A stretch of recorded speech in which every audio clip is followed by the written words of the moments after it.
Natural resources. Resources का मतलब होता है संसाधन, जिसको हम साधन भी कह सकते हैं कि ऐसी चीज़ें जो हमारे काम आती हैं। और नेचुरल मतलब ऐसे संसाधन जो कि हमको नेचर ने दिए हैं। ठीक है, अब आपको पता है आप डे टू डे यूज़ में बहुत सारी चीज़ें लेते हैं, जैसे कि आप बात करें खाने पीने की चीज़ें हो गई, वो ज़मीन में उगती हैं सब। फिर पेट्रोल, डीजल, कैरोसिन, ये कॉमन यूज़ की हमारी चीज़ हो गई है। तो ये सब हमारे पास आया कैसे? This is provided by the nature. इसके अलावा आप देखते हो पेड़ पौधे, जंगल, ये सब चीज़ें हमें गॉड गिफ्ट है हमारे लिए। तो इन सब चीज़ों को हम नेचुरल रिसोर्स कह सकते हैं। Now, human needs can be satisfied partially or completely through resources. तो resources के माध्यम से हम अपनी needs को satisfy कर सकते हैं। It may be partially और completely, यानी हम completely भी इसको satisfy कर सकते हैं और partially भी ऐसा हो सकता है। There are thousands of elements in the nature, but we cannot call all of them resources. तो हमारे nature के अंदर हजारों की संख्या में elements हैं, लेकिन सबको हम रिसोर्सेज नहीं कह सकते हैं। These elements can be called resources only when these are utilized by man through special knowledge and expertise.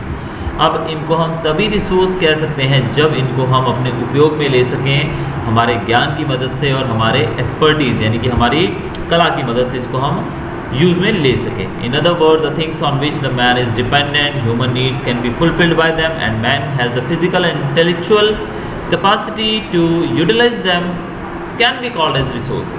तो हम कह सकते हैं दूसरे शब्दों में कि ऐसी चीज़ें जिनके ऊपर इंसान डिपेंडेंट है और इंसान अपनी ज़रूरतों को पूरा करने के लिए इनका उपयोग करता है अपने फिज़िकल और इंटेलेक्चुअल कैपेसिटी से, यानी कि अपनी बुद्धि से और अपनी फिज़िकल कैपेसिटी से, तो हम इनको रिसोर्सेज कह सकते हैं। जैसे कि आप जानते हैं ज़मीन के अंदर से जो भी चीज़ें हमको मिलती हैं, क्या हम उसी प्रकार से उसको यूज़ करते हैं? नो, बिल्कुल नहीं। जो भी चीज़ें, जो भी एलिमेंट्स हमको ज़मीन से मिलते हैं, हम उनको डायरेक्टली यूज़ नहीं करते, हम उसको एक फॉर्म से दूसरे में बदलते हैं। जैसे कि आप पेट्रोल, डीजल, कैरोसिन की बात करें तो that thing we require for running our vehicles और even some other equipments also. लेकिन जो आप, अगर आपको लगे कि आप, जैसे आपने सुना होगा अरब कंट्रीज़ के अंदर जो तेल के कुएँ होते हैं लोगों के पास, तो तेल के कुएं होने का मतलब जैसे हमारे पानी के कुएं तो वैसे वहाँ तेल के कुएं होते हैं। तो आपको ऐसा लगता होगा कि बाल्टी बांधकर फेंकी नीचे और नीचे से बाल्टी भर के अपनी गाड़ी में डाली और निकल लिए घूमने। ऐसा नहीं होता है। वहाँ से जो हमको पेट्रोल या मिलता है जो ऑयल, उसको क्रूड ऑयल कहा जाता है, जिसको हम कच्चा तेल कहते हैं। फिर उस कच्चे तेल को रिफ़ाइन किया जाता है, यानी कि प्योरीफाई किया जाता है प्रोसेस के द्वारा, जिसको बोलते हैं फ्रैक्शनल डिस्टिलेशन ऑफ पेट्रोलियम। तो फ्रैक्शनल डिस्टिलेशन ऑफ पेट्रोलियम के द्वारा आपको इसके अंदर से पेट्रोल, डीजल और कैरोसिन और नेचुरल गैस जो है वो अलग करने का मौका मिलता है। और इसके बाद जब ये अलग हो जाते हैं, प्योरीफाई हो जाते हैं, फिर इनको हम अपने अपने हिसाब से यूज़ कर सकते हैं। तो इनको जो फ्रैक्शनल डिस्टिलेशन है वो एक प्रोसेस है जिसको ह्यूमंस ने इन्वेंट किया है। तो हम अपनी बुद्धि से, अपनी कला से इसको ऐसा कर पाते हैं।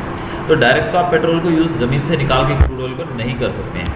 तो इसीलिए यहाँ पर डेफिनेशन में हमने उसके फिजिकल और इंटेलेक्चुअल कैपेसिटी को यूज़ किया है, वर्ड्स को। In this way, anything which is used to fulfill the human needs becomes a resource. तो इस प्रकार से कोई भी चीज़ जो कि हमारी ज़रूरतें पूरी कर सकती हैं उसको हम रिसोर्स बोल सकते हैं। In ancient times, man did not know about the minerals buried within the land, so these were not the resources at that time. But today, these are extremely useful due to their utility and the developed techniques of mining. The natural resources should have both the virtues of utility and capability to work.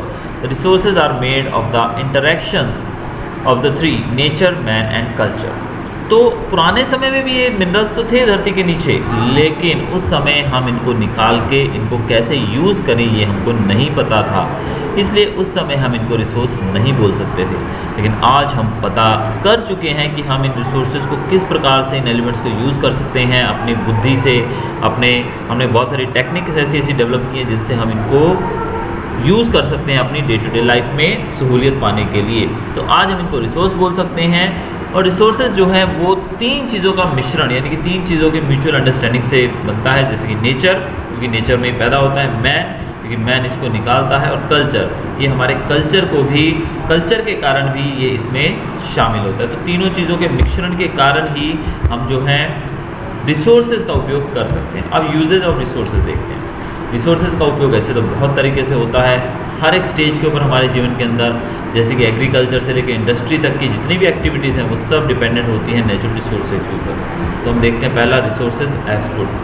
तो जो भी food requirement हमारी होती है वो resources से ही पूरी होती है। जैसे कि आप जानते हैं कि फ्रूट्स जो हैं वो नेचुरली उगते हैं, अलग अलग क्रॉप्स जो हैं वो भी नेचुरली उगते हैं, जो कि एग्रीकल्चर यानी कि फील्ड्स के अंदर ये सब चीज़ें उगती हैं। मिल्क और इसके प्रोडक्ट्स जो हैं, मीट, ये सब चीज़ें भी हमें डोमेस्टिक एनिमल से मिलती हैं। फ़िश, फिर दूसरे एक्वेटिक एनिमल्स, और ये सब चीज़ें हमें रिजर्वियर्स से मिलती हैं, यानी कि जो तालाब वगैरह जो हमारे होते हैं उनके अंदर से। हनी जो होता है वो हनी बीज प्रिपेयर करती हैं। तो ये सब चीज़ें हमें नेचुरली मिलती हैं, यानी कि ये सब चीज़ें हम नहीं बनाते हैं। हाँ, ज़मीन के अंदर हम फसल उगाते हैं, तो वो तो हमने बोला ना कि रिसोर्स उसको तभी कहा जा सकता है जब हम अपनी बुद्धि से उसको यूटिलाइज़ कर सकें हमारी ज़रूरतें पूरी करने के लिए। तो ये सब चीज़ें फूड रिसोर्स हैं। फिर रिसोर्स में आता है रिसोर्स को एक रॉ मटेरियल के तौर पे यूज़ करना। रॉ मटेरियल का अर्थ होता है कच्चा माल। कच्चा माल मतलब अब आप जानते हैं कि कॉटन जो रहता है उसको हम ऐसे यूज़ नहीं कर पाते। कॉटन को बनाया जाता है कॉटन से कपड़ा बनता है, और उस कपड़े से बनती है हमारे पहनने के लिए अलग अलग तरह की पोशाकें। तो यहाँ पर आप बोल सकते हैं कि ये जो टी शर्ट आप देख रहे हैं अपनी स्क्रीन पे, ये कॉटन से डायरेक्टली नहीं बनी है, लेकिन इसको बनाने के लिए हमारी बुद्धि का भी इस्तेमाल हुआ है। हमने बनाई थी जो मशीन है उनका उपयोग हुआ है। तो यहाँ पर हम कह सकते हैं कि cotton is the raw material for making clothes. तो कॉटन जो है वो रॉ मटेरियल है जिससे कपड़े बनते हैं। तो वैसे ही हर एक चीज़ जो होती है जो कि तैयार चीज़ हमारे यूज़ में आती है, उसको बनाने के लिए कहीं ना कहीं किसी न किसी रॉ मटेरियल की ज़रूरत पड़ती है। और ये रॉ मटेरियल जो है हमको कहाँ से मिलता है? इट में भी फॉरेस्ट से मिल सकता है, एग्रीकल्चर से मिल सकता है, इवन वुल जो है जो कि हमें भेड़ों से मिलती है वो भी हो सकती है। हाइट्स यानी कि खाल होती है जानवरों की, वो जैसे चमड़ा आप जानते हो कि जूते वगैरह चमड़े के बनते हैं, वो हमें जानवरों से मिलता है सब। मीट जो है वो भी जानवरों से मिलता है। फिर मिनरल ओर जो कि ज़मीन को खोद कर हम नीचे माइनिंग करके निकालते हैं, एल्यूमिनियम, आयरन, मैग्नीशियम एट्सेट्रा, बहुत सारी चीज़ें वो सब हमें धरती के नीचे से मिलती हैं। तो ये सब चीज़ें रॉ मटेरियल की तरह काम करती हैं। कहाँ पर? इंडस्ट्रीज़ के अंदर। तो इंडस्ट्रीज़ में इन सब चीज़ों को प्योरीफाई करके इनसे चीज़ें बनाई जाती हैं। रिसोर्सेज को एनर्जी के तौर पे भी हम यूज़ करते हैं, जिनको हम एनर्जी रिसोर्सेज कहते हैं, यानी कि कोयला, पेट्रोलियम हो गया, नेचुरल गैस हो गई। तो ये सब चीज़ें जो हैं इनको हम एनर्जी रिसोर्सेज के तौर पे यूज़ करते हैं। कोयला जलाने से हमको एनर्जी मिलती है, ठीक है। फिर पेट्रोलियम से भी हमारी गाड़ी जो चलती है एनर्जी मिलती है, इसीलिए गाड़ी चलती है। तो इन सबको हम फ्यूल की तरह यूज़ कर सकते हैं, इंडस्ट्रीज़ के अंदर भी और डोमेस्टिक फ्यूल के तौर पे भी घरों में भी हम यूज़ करते हैं। इसके साथ साथ एनर्जी जनरेट की जाती है सोलर इंसुलेशन के द्वारा, विंड से, सी वेव से, टाइड से एंड एब्स यानी कि लहरों के कारण, यानी कि हाई टाइड लो टाइड से भी, और इवन वाटरफॉल से भी। तो इन सब चीज़ों से हम एनर्जी जनरेट कर सकते हैं। तो टाइप्स ऑफ रिसोर्सेज की बात करेंगे आगे। किसी को रिसोर्सेज को क्लासिफाई किया गया है अलग अलग बेसिस पे। पहला ऑनरशिप, यानी कि उसके ऊपर किसका मलकियत है, किसका अधिकार है, उसके हिसाब से भी ऑनर, उसका मालिक कौन है। दूसरा रीअवेलेबिलिटी के आधार पे कि वो दोबारा अवेलेबल है कि नहीं। तीसरा डिस्ट्रीब्यूशन सेंटर के आधार पे कि उसको कैसे डिस्ट्रीब्यूट किया जा रहा है। तो इसके हिसाब से देखें तो ये कैसे बांटा हुआ देखिए। ऑनरशिप के आधार पे होता है पहला इंडिविजुअल रिसोर्सेज, दूसरा नेचुरल रिसोर्सेज और तीसरा ग्लोबल रिसोर्सेज। एक वो जिसके ऊपर एक इंडिविजुअल किसी एक व्यक्ति का हक है, दूसरा नेशनल जिस पर पूरे देश का अधिकार है, और तीसरा ग्लोबल जिस पर पूरे विश्व का अधिकार है। अब इंडिविजुअल की बात करें कि अब मेरा जो खेत है, मेरा जो घर है वो मेरा है, तो वो मेरा रिसोर्स है, अभी उसके ऊपर किसी और का अधिकार नहीं है। वो खेत जो है, जितना भी ज़मीन है वो मेरा है, उसके ऊपर मेरा पर्टिकुलर एक आदमी का अधिकार है। दूसरा नेशनल, हमारे देश के अंदर, यानी कि इस देश के अंदर जितना भी हम बात कर सकते हैं कि क्या बोलेंगे हम यहाँ पर, प्रॉपर्टी की बात कर सकते हैं, पब्लिक प्रॉपर्टी वगैरह जो सरकार ने सहूलियत दी है वो सब, तो उस पे ऊपर पूरे देश का अधिकार है। जैसे कि हमारी कॉन्स्टिट्यूशन में जो हमको आज़ादी दी गई है, जो भी चीज़ें हैं वो सब हम सबका अधिकार है उसके ऊपर, ठीक है। तीसरा ग्लोबल रिसोर्स। ग्लोबल रिसोर्स में हम बोल सकते हैं सर क्लास तो इस पृथ्वी के ऊपर जितनी भी हवा है, एयर, जैसे कि हम बोलते हैं कि हवा प्रदूषित होती जा रही है, ठीक है, लैंड है, वैसे भी देखा जाए तो पृथ्वी जो है this is the global resource. इस पृथ्वी के ऊपर हम सब लोगों का अधिकार है, ना कि सिर्फ भारत के लोगों का, पूरे विश्व की, पूरी दुनिया का हर एक व्यक्ति जो है इस पृथ्वी का अधिकारी है। क्योंकि इस पृथ्वी को अगर हम नुकसान पहुंचाते हैं तो हर एक व्यक्ति के जीवन पे इसका प्रभाव पड़ेगा। जैसे आप जानते हैं ओजोन लेयर के साथ हम लोग छेड़छाड़ करते जा रहे हैं काफ़ी, ओजोन लेयर के अंदर होल होते जा रहे हैं जिससे पृथ्वी के ऊपर टेम्परेचर बढ़ता जा रहा है। तो ये बहुत बड़ी समस्या है। तो ये सब चीज़ें जो हैं ग्लोबली इसके ऊपर विचार किया जाता है। अब डिटेल्स की बात करें, इंडिविजुअल या फिर एक व्यक्ति का, एक फैमिली का हो, उसको बोलते हैं इंडिविजुअल रिसोर्स। जो कंट्री का या रीजन का हो, जैसे कि भारत की पूरी भूमि जो है वो पूरे देश की है, ठीक है, उसके ऊपर पूरे देश का राज है। कोई दूसरे देश का आदमी आके नहीं बोल सकता है कि इस देश का भी इतना हिस्सा मेरा है, तो ये पूरे देश का हो गया। अब फिजिकल और नॉन फिजिकल रिसोर्सेज जो कि ह्यूमन वेलफेयर के लिए यूज़ होते हैं, जैसे कि मैंने अभी एग्जांपल दिया आपको, तो ये सब चीज़ें जो है ग्लोबल में आते हैं। जैसे एग्जांपल यहाँ दिया गया है, लैंड हो गया, बिल्डिंग हो गया, अब देश की आर्मी है, इंटरनेशनल ट्रेड है, पूरे देश से जुड़ा हुआ है और पूरे देश का इस पर अधिकार है। यानी कि आर्मी जो है वो पूरे विश्व की नहीं, पूरे देश की है हमारे। और यहाँ पर resources of common ownership of all Nations of the world, यानी कि आपके देश के जो रिसोर्सेज हैं उसके ऊपर देश का अधिकार तो है, लेकिन उसको बचाना, उसको संभालना, क्योंकि अगर हवा दूषित होगी तो वो सिर्फ आपके एरिया को ही नुकसान नहीं पहुँचाएगी, आपके एरिया में पोल्यूशन बढ़ने से पूरे विश्व के अंदर टेम्परेचर में बदलाव आएगा। Now resources can also be classified as follows on the basis of their distribution. Distribution के आधार पर भी इनको बांटा जा सकता है। पहला आता है यूनिवर्सल रिसोर्सेज, जिसमें यूजफुल गैसेज आ जाती हैं एटमॉस्फेयर के अंदर, एग्जांपल है कोई भी गैस आप ले सकते हैं। दूसरा है डिस्ट्रीब्यूशन के आधार पर जनरली अवेलेबल रिसोर्सेज की जो इजीली अवेलेबल हों, जैसे कि लैंड, वाटर, सॉइल, खेती के लिए लैंड वगैरह, चरागाह वगैरह, ये आसानी से मिल जाती हैं। रेयर रिसोर्सेज वो जो कि बहुत ही लिमिटेड जगह पर हैं, जैसे कि मिनरल्स की बात करें तो हर जगह पर मिनरल्स नहीं पाए जाते हैं, बहुत सारी जगह ऐसी भी होती है जहाँ नहीं होते हैं। सॉलिटरी रिसोर्सेज, मिनरल्स जो सिर्फ एक या दो जगहों पे ही पूरी दुनिया में पाई जाती हैं, जैसे कि क्रायोलाइट जो है वो सिर्फ ग्रीनलैंड के अंदर ही अवेलेबल है। ग्रीनलैंड जो कंट्री है वहीं पर ये सिर्फ आपको क्रायोलाइट मिलेगा और दुनिया के किसी भी पार्ट में नहीं मिलेगा, तो इसीलिए इसको सॉलिटरी रिसोर्स कहा जाता है। You could understand details of two types. Resources can be classified by other methods also, wherein these can be classified into two types as renewable and non-renewable resources. इसके साथ साथ हम रिसोर्सेज को दो अन्य पार्ट्स में भी बांट सकते हैं, एक रिन्यूएबल और एक नॉन रिन्यूएबल रिसोर्स। अब ऐसे रिसोर्सेज जो फिर से अपने आप को दोबारा से तैयार कर लेते हैं, यानी कि जो कभी ख़त्म नहीं होते हैं और अगर हमने उतना यूज़ कर लिया तो दोबारा से फिर से वो उतना दोबारा बन जाएगा, उनको हम कहते हैं रिन्यूएबल रिसोर्सेज या फिर इनएग्जॉस्टिबल, यानी कि जो कभी भी एग्जॉस्ट नहीं होते हैं, समाप्त नहीं होते हैं। जैसे कि सोलर इंसुलेशन हो गया, हवा, solar energy, wind energy, birds, animals, bio resources, ये क्या कि फिर से अपने आप को बना लेते हैं, यानी कि इनकी गिनती तो बढ़ती रहती है धीरे धीरे, ठीक है। लेकिन ऐसे इनको हम रिन्यूएबल भी बोलते हैं। और नॉन रिन्यूएबल वो होते हैं जो दोबारा यूज़ नहीं किए जा सकते, that can not be reused, और एक बार इनको यूज़ किया जाए तो ये दोबारा से नहीं बन सकते हैं खुद ब खुद, ना ही वो अपने आप फॉर्म हो सकते हैं फ्यूचर में। जैसे कि मिनरल्स की बात करें, कोल, नेचुरल गैस, पेट्रोलियम एक्सेट्रा, अगर आप इनको यूज़ कर लोगे, एक बार पेट्रोल आपकी गाड़ी के अंदर ख़त्म हो गया, फिर उस गाड़ी को आप भले हज़ारों सालों तक छोड़ दो तो उसके अंदर पेट्रोल खुद ब खुद नहीं बनने वाला है। तो ये है नॉन रिन्यूएबल रिसोर्सेज, जिसको इनएग्जॉस्टिबल भी कहा जाता है। आपको ये चीज़ों का याद रखना है, ध्यान रखना है बच्चे, ये कॉमन क्वेश्चन है।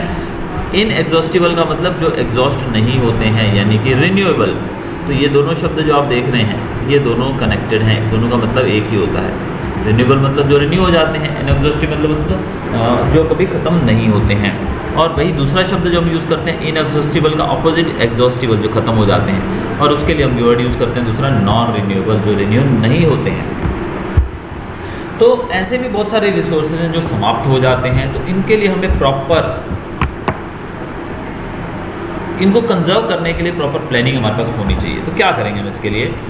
ह्यूमन नीड्स की बात करें, हम अपने नीड्स की बात करें तो हमारी नीड्स जो हैं वो अनलिमिटेड है, यानी कि हमारी जो नीड्स है उसका कोई सीमा नहीं है। अपनी ज़रूरतों को तो आप कितना भी बढ़ा लो भाई, आज आप बोल रहे हो कि भाई मुझे XYZ कोई भी गाड़ी चाहिए, आज आप बोल रहे हो कि मुझे गाड़ी चाहिए, कहाँ? एक टू व्हीलर चाहिए। क्यों चाहिए? क्योंकि मुझे स्कूल जाना होता है। आपको टू व्हीलर मिल गया तो क्या दैट्स इनफ? नहीं। इसके बाद आपका कॉलेज दूर हो गया तो आप बोलोगे मुझे फोर व्हीलर चाहिए क्योंकि दूर जाता हूँ मैं भाई, इतनी दूर मुझे अच्छा नहीं लगता है बाइक पे जाना, सेफ़ नहीं है, तो मुझे एक फोर व्हीलर चाहिए। तो आपको एक फोर व्हीलर मिल गई। अब फोर व्हीलर के बाद आप क्या ये ज़िंदगी भर इसी फोर व्हीलर में निकाल दोगे? नहीं। थोड़े टाइम के बाद आप बोलोगे अब मुझे बड़ी गाड़ी चाहिए, इससे भी बड़ी, फिर आप बड़ी गाड़ी ले लोगे, फिर आपकी फैमिली, आपकी शादी हुई, बच्चे हुए, आपकी फैमिली बड़ी, अब आपकी रिक्वायरमेंट, अभी आपके पास पैसा ज़्यादा आ रहा है, तो आप सोचोगे यार एक गाड़ी में क्या करना है, एक गाड़ी और ले लेते हैं अपनी मिसेज़ के लिए, आपने एक गाड़ी और ले ली, फिर आपके बच्चे बड़े, उनके लिए भी एक गाड़ी ले, तो आपकी लिमिटेड जो नीड्स जो है वो तो कभी लिमिटेड नहीं होती हैं, वो तो हमेशा बढ़ती रहती हैं।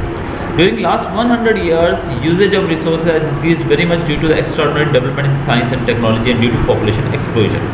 रिसोर्सेज का उपयोग बढ़ गया है क्योंकि टेक्नोलॉजी में बहुत डेवलपमेंट हो गया है और साइंस और टेक्नोलॉजी यानी कि साइंस के क्षेत्र में बहुत ज़्यादा टेक्नोलॉजी में डेवलपमेंट हुआ है, जिस कारण से जो रिसोर्सेज का उपयोग भी हमारे लिए काफ़ी बढ़ गया है। और इसका एक सबसे बड़ा कारण पॉपुलेशन एक्सप्लोजन भी है, यानी कि पॉपुलेशन भी बहुत बढ़ गई है। पहले आप देखो ना, आज से अपने पेरेंट्स को पूछेगा, जब वो आपकी उम्र में थे, 20 साल के, 18 साल के, 15 साल के थे, तो सड़कों के ऊपर कोई गाड़ियाँ ही नहीं देखने को मिलती थी, रेयर कोई गाड़ी दिखेगी, एकदम खाली, सब साइकिलों पे जाने वाले लोग होते थे, यानी कि 2 व्हीलर 4 व्हीलर बहुत ही कम होते थे आज से 25-30 साल पहले। लेकिन आज आप जब कंपेयर करेंगे उस चीज़ को 30-40 साल पहले से, तो आज गाड़ियों की संख्या धड़ाधड़ बढ़ती जा रही है। हर रोज़ आप गूगल पे चेक करेंगे तो will find that every day thousands and lakhs of 2 wheelers and 4 wheelers are sold in India और even we can say in one city. एक सिटी के अंदर अगर आप कंपेयर करोगे तो हज़ारों लाखों की संख्या में 2 व्हीलर 4 व्हीलर सोल्ड आउट किए जाते हैं। तो इतनी गाड़ियाँ जाती कहाँ हैं, वो रोड पे ही आएंगी ना भाई, तो फिर हम बोलते हैं ट्रैफिक की समस्या हो रही है। तो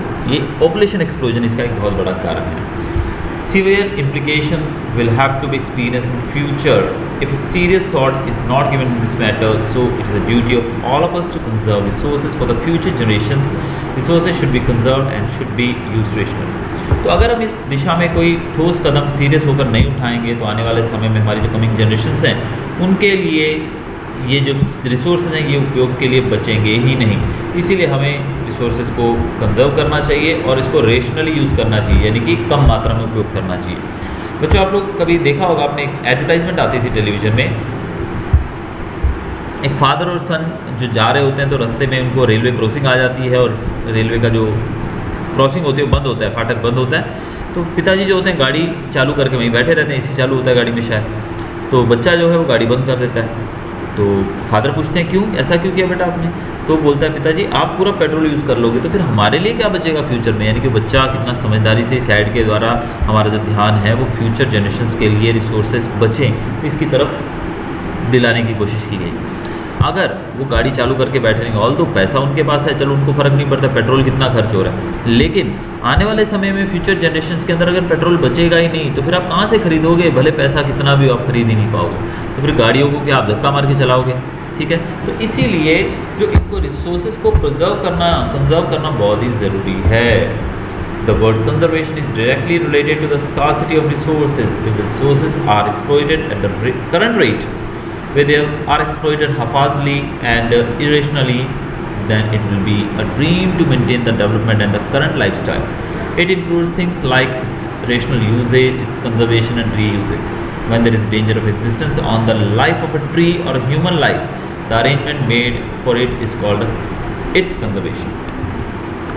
अब कंजर्वेशन का मतलब होता है किसी चीज़ की कंजर्वेशन हम तब करते हैं जब उस चीज़ की कमी हो जाती है, ठीक है। तो अगर हमारे जो रिसोर्सेज है इनको हम आज की रेट पे, जिस गति से आज हम इनको ख़त्म करते जा रहे हैं उसी रेट से हम इसको ख़त्म करते जाएंगे, तो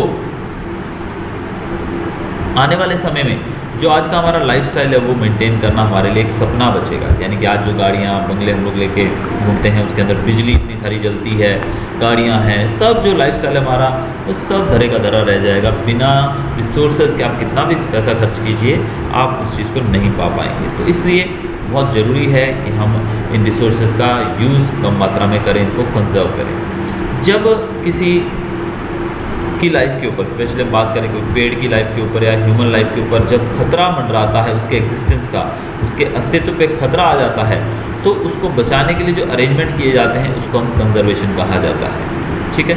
कंजर्वेशन का मतलब कि जो चीज़ें समाप्त होने वाली हैं, जो जिनके एग्जिस्टेंस खतरे में हैं, जिनका अस्तित्व खतरे में है, उनको बचाने के लिए हम जो कदम उठाते हैं उनको कहा जाता है conservation. Now let us understand about the planning and the conservation of resources in detail. First of all हमें डिटेल में इनको देखना है। पहला है गैदर इन्फॉर्मेशन। हमें सबसे पहले इन्फॉर्मेशन गैदर करनी है अवेलेबिलिटी के बारे में कि कितनी हमारे पास चीज़ें यानी कि रिसोर्सेज अवेलेबल है कंट्री के अंदर। तो जब हम पूरी चीज़ों का पता लगा लेंगे, भाई आपकी जेब में 5,000 रुपये हैं तो आप उस 5,000 रुपये में से इतना खर्चा करोगे कि आप वापस अपने घर पे पहुंच जाओ और आपके पास 2 पैसे बच भी जाएं। अगर आप बिना काउंट किए अपने पैसे जेब से ऐसे निकाल के देते रहोगे, खर्चा करते रहोगे, तो पता लगा आपके पास घर पहुंचने का भी किराया नहीं बचा, आप लिफ्ट मांग के लोगों से या फिर पैदल चल के घर पहुंचोगे। तो सबसे पहले हमें हमारे रिसोर्सेज की जानकारी होनी चाहिए, कितने हैं हमारे पास। दूसरा, जो रिसोर्सेज हमारे पास लिमिटेड हैं या फिर नॉन रिन्यूएबल हैं, उनका एक्सप्लॉयटेशन जो है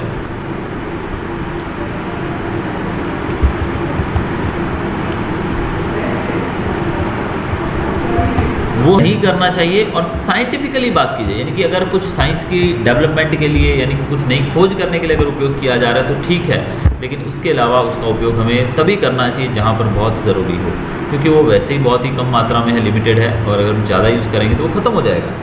फिर अटैम्प्ट्स, हमें कोशिशें करनी चाहिए कि ऐसे रिसोर्सेज जिनकी कमी है उनकी क्वांटिटी को हम किसी तरीके से बढ़ा सकें। अगर पॉसिबल हो तो उसके लिए हमें कोशिश करनी चाहिए।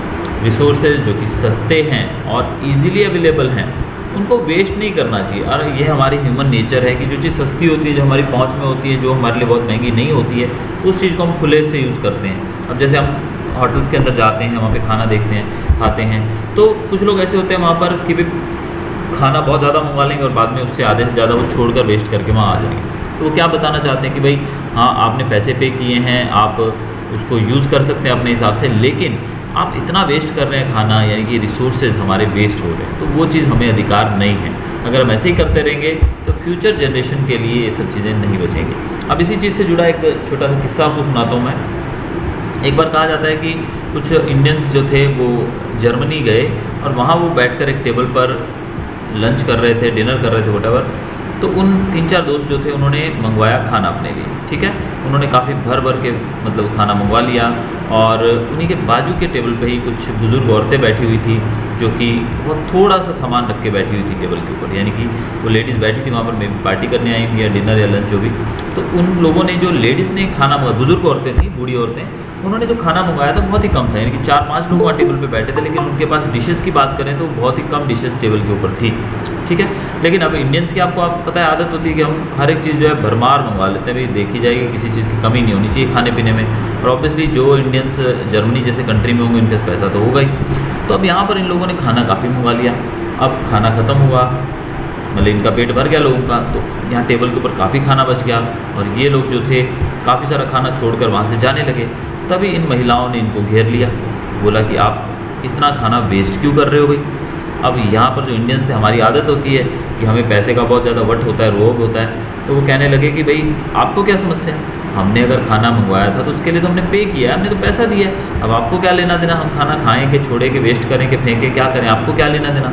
लेकिन इस पर इन महिलाओं ने पुलिस को फ़ोन कर दिया और यहाँ पर पुलिस पहुँच आई। अब पुलिस ने आकर इन लोगों को बहुत ही ज़बरदस्त फ़ाइन, पेनल्टी ठोक दी। क्यों पेनल्टी ठोक दी? क्योंकि इन लोगों ने रिसोर्सेज को वेस्ट किया। क्योंकि अगर ये खाना इतना वेस्ट नहीं करते तो इससे कितने दूसरे लोगों का भी पेट भर सकता था।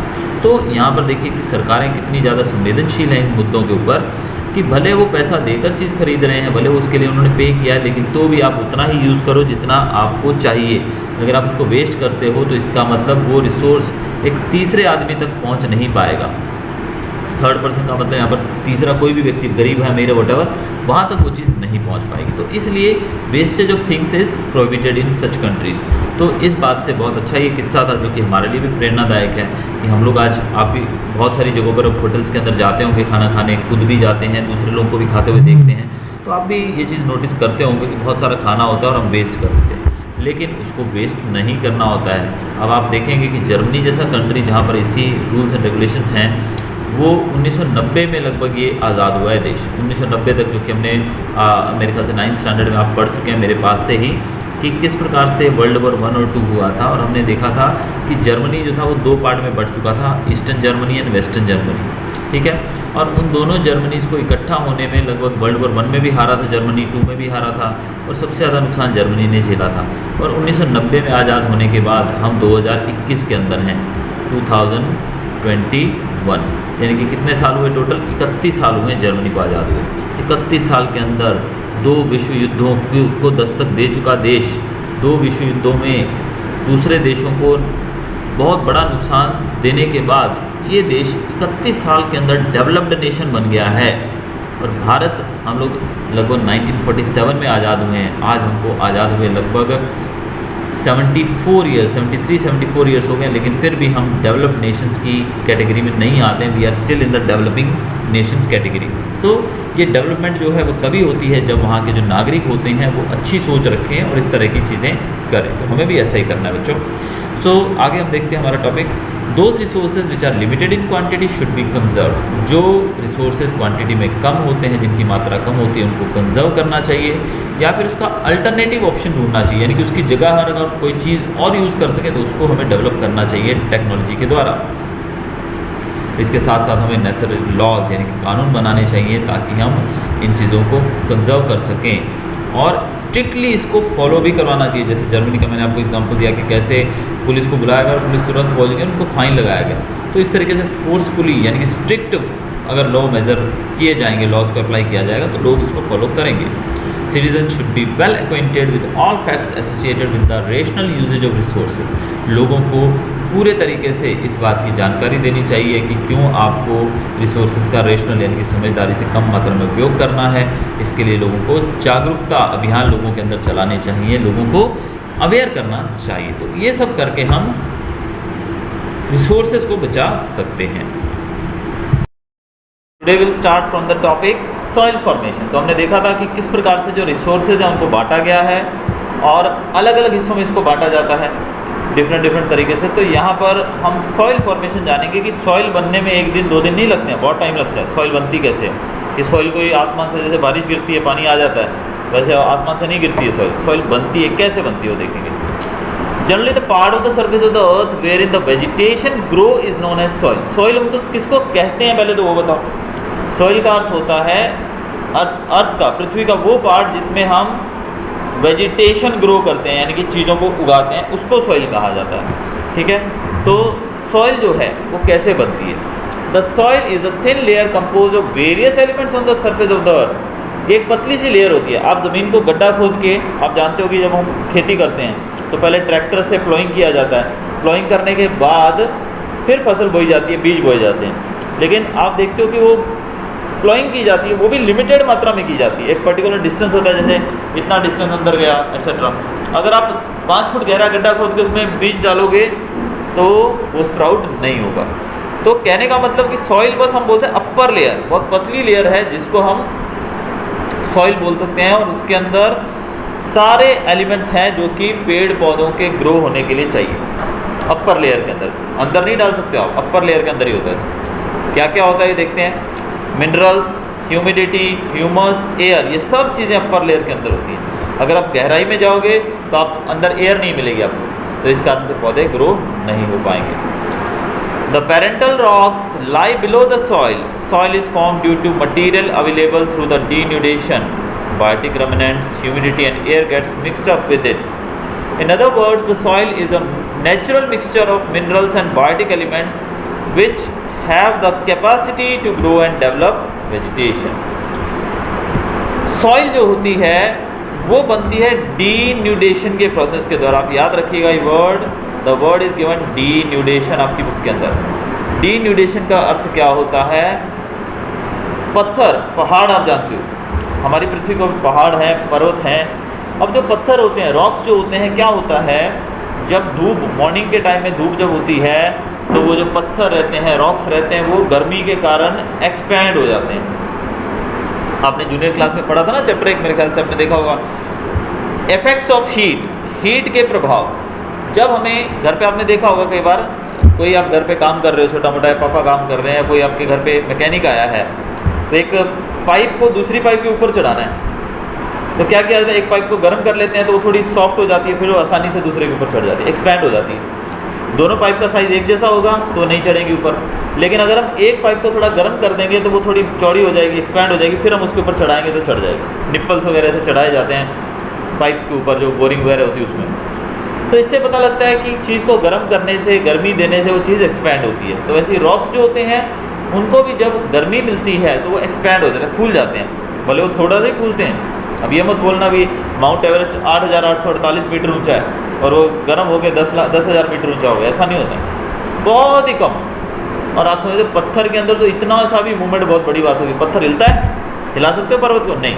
तो वहाँ पर अगर गर्मी की वजह से आपको थोड़ा स्लाइड भी अगर मूवमेंट आता है, यानी कि उसमें एक्सपेंशन आता है, तो बहुत बड़ी बात हो जाती है। तो दिन के टाइम गर्मी पाकर ये एक्सपेंड हो जाते हैं और रात को मौसम ठंडा हो जाता है। पहाड़ कहाँ होते हैं? हमारे घर के अंदर होते हैं, आजू बाजू होते हैं, बिल्कुल पहाड़ होते हैं, कहीं भी हो सकते हैं, दूर दराज इलाकों में, जहाँ पर धूप भी सबसे ज़्यादा होती है और ठंड भी सबसे ज़्यादा होती है।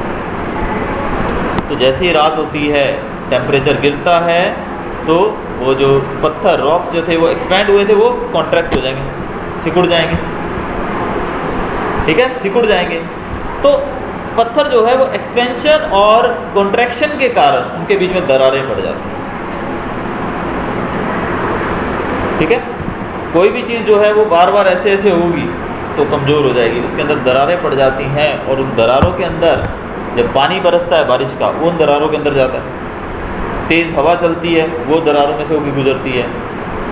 तो थोड़ा थोड़ा वो हर रोज़ ऐसे ऐसे करते करते एक्सपेंशन कॉन्ट्रैक्शन के बाद उसके अंदर दरारें बढ़ती रहती हैं। और दरारें बढ़ने का मतलब होता है तेज़ बारिश आती है तो अपने साथ वो जो दरार बनी, वो दरार अपने आप कैसे बनी?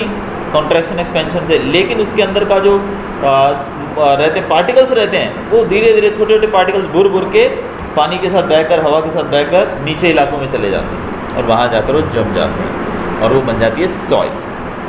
तो सॉइल जो है इस प्रकार से बनती है, ठीक है। अब आपको क्लियर हो गया होगा कि कैसे बनती है।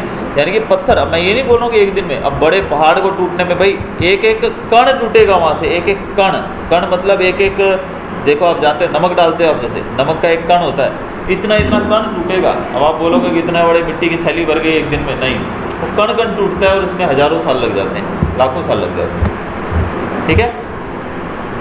तो ये है सॉइल फॉर्मेशन। सॉइल फॉर्मेशन के अंदर बायोटिक कंपोनेंट्स भी होते हैं। बायोटिक का मतलब जीवित, बैक्टीरियाज, कीड़े मकोड़े, एवरीथिंग कैन कम। अबायोटिक भी होते हैं, जैसे कि टेम्परेचर का रोल होता है ना, टेम्परेचर बढ़ेगा घटेगा, तो ये भी होता है। एयर, वाटर, ये सब जो इसके अंदर होते हैं। इसके अंदर बायोटिक कंपोनेंट्स, बायोटिक कंपोनेंट्स का मतलब बायोटिक रिमेन्स, रेमेनेंट्स का मतलब होता है रिमेन्स, जो जानवर मर जाते हैं। आपने देखा होगा जगह जगह, अब आप कहीं से गुजरे खाली जगह से, खाली मैदान है, वहाँ पे आपको बदबू आएगी थोड़ी। अब देख रहे हो क्या हो, किस चीज़ की हो, सामने देखा है गाय मरी पड़ी है, एक भैंस मरी पड़ी है, कोई जानवर मरा पड़ा है।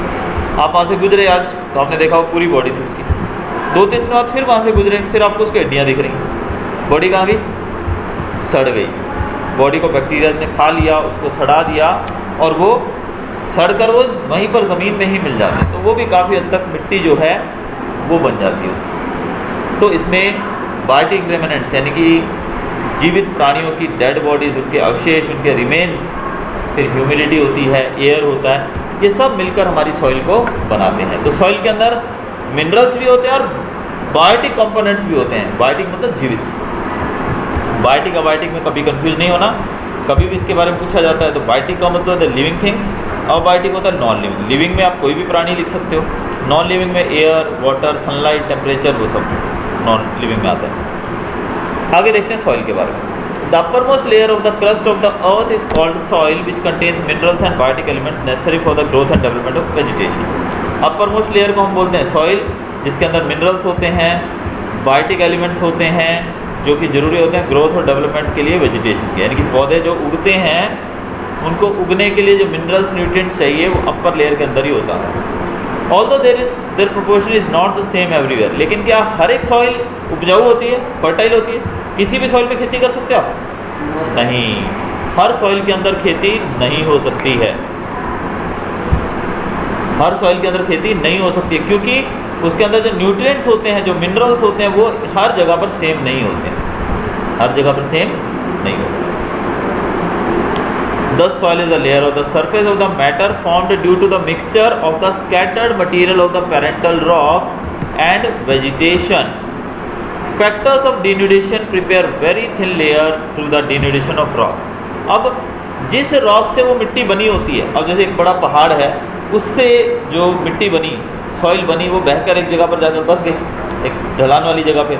अब ऑब्वियसली एक बात तो क्लियर है कि भी जो रॉक जहाँ पर होगा उसकी मिट्टी उसके आजू बाजू में ही बनेगी जाकर, अब यहाँ पे भी अमेरिका में कोई रॉक टूटा और उसकी मिट्टी इंडिया में तो आएगी नहीं, या फिर केरला में कोई रॉक अगर उससे डीन्यूडेशन से मिट्टी बन रही है तो केरला से वो पंजाब में तो आएगी नहीं, इतनी दूर तो पानी नहीं बह के जाता ना, तो पानी और हवा कहाँ जाती है, वो नियर बाई रहेगी। तो वहाँ पर जो ढलान वाली जगह होती है, नीचे जगह, वहाँ जाके वो बस जाएगा, पानी मिट्टी जम जाएगी वहीं पर जाके। तो जिस रॉक से वो बनी है मिट्टी, उस रॉक को बोलते हैं पेरेंटल रॉक। पेरेंटल मतलब समझो कि उसके माँ बाप, क्योंकि उससे वो बनी है, उसको बोलते हैं parental rock.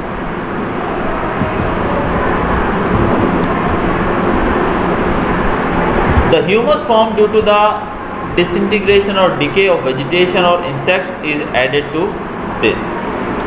These biotic elements play an important role in the development of vegetation. Humus जो होता है, जो कि जैसे आपको पता है ना, पेड़ पौधे होते हैं, आपको देखा होगा आपने, कुछ लोग होते हैं खेतों के अंदर कटाई करने के बाद जो बचे हुए पौधे होते हैं उनको खेत के अंदर ही हल चला देते हैं, उसी को प्लोइंग कर देते हैं। क्यों?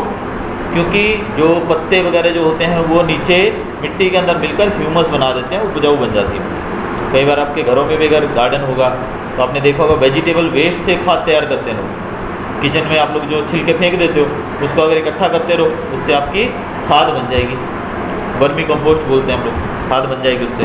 तो ये खाद जो रहती है वो हमारे लिए बहुत फ़ायदेमंद रहती है फसलों के लिए। तो इसीलिए इन वेजिटेशन को, यानी कि पेड़ पौधे जो बचे हुए उनके पार्ट हैं, उनको अगर डिके कर दिया जाए, सड़ा दिया जाए, तो वो ज़मीन के लिए ह्यूमस का काम करते हैं। इसके साथ साथ इंसेक्ट्स जो होते हैं, कीड़े मकोड़े जो होते हैं, वो भी उनकी बॉडी से जो निकलता है, गंदगी निकलती है, वो हमारे लिए बहुत फ़ायदेमंद है। गाय का गोबर खेतों में नहीं डालते हैं, गाय का गोबर डालते हैं, ठीक है। आपने गाँव में देखा होगा, तो गाँव में तो घरों के अंदर लोग मुर्गियाँ पालते हैं, इवन घरों के अंदर गाय भैंस सब कुछ होता है। तो उन सब के जो गाय भैंसों के गोबर वगैरह होते हैं, उसको घर के बाहर ही सारा कचरा घर के बाहर फेंक दिया। पेड़ भी बहुत होते हैं घर के अंदर, नीम है, ये है, वो है, XYZ। अब वो जो भी पत्ते गिरते हैं उनको सुबह झाड़ू लगा के वो बाहर एक जगह बनाई होती है जहाँ पे गोबर इकट्ठा करते हैं, वहीं डाल देते हैं सारा। वो फिर वहाँ से सड़ता रहता है, फिर उसको ले जाके खेत में डाल देते हैं, तो खेत में वो ह्यूमस का काम करता है। तो हम कह सकते हैं कि इंसेक्ट्स का एक्सक्रीटा हो गया या एनिमल्स का एक्सक्रीटा हो गया, इवन वेजिटेशन का जो डिकेइंग मटेरियल होता है, वो सब मिलकर वेजिटेशन को, ज़मीन को और ज़्यादा उपजाऊ बनाता है, और वेजिटेशन उससे और बढ़िया होती है, खेत में अच्छी फसल होती है।